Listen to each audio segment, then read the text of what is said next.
Harry was not sure how it happened. At first he was glad there was no one else about to see, but later, especially after his wife had laid it on with the trowel, he wasn't so sure. Things could have taken a nasty turn. It had been a cool day for July, but not so cold that he was not able to sit comfortably by the side of the lake and contemplate the state of life, the universe, and anything else that slipped quietly and unbidden into his mind as he waited for the fish to bite. The weather had remained dry, and for that he was grateful. There was nothing worse than a good soaking. Not that he wasn't prepared, with waterproofs, umbrella and a flask of hot coffee. It was just that sometimes the rain was so pervasive it seemed to get in everywhere.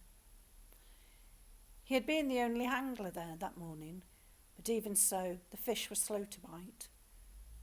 By the time he caught a second reasonably sized trout, he decided to call it a day and head for home.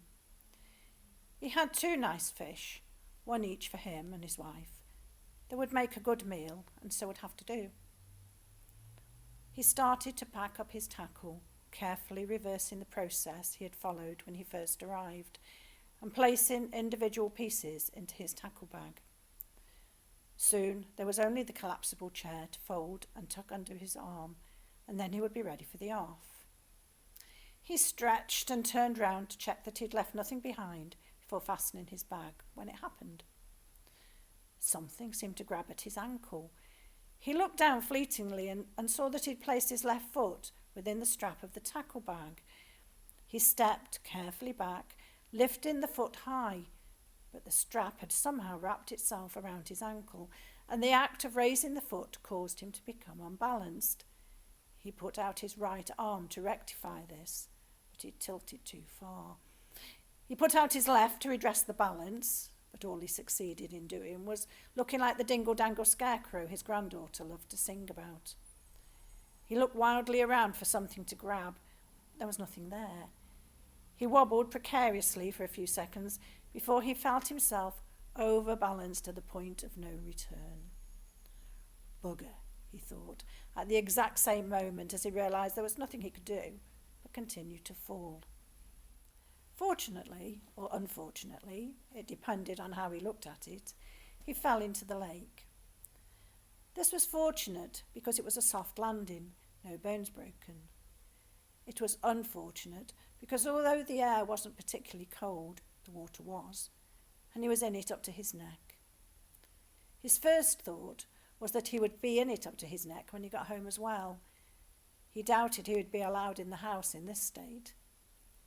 Also, with the strap caught snugly around his ankle, the bag went in with him, and as he had yet to fasten it, all his belongings tumbled out and into the lake willy-nilly. His second thought was bugger. Harry felt among the weeds and the silt for his precious pieces of fishing tackle.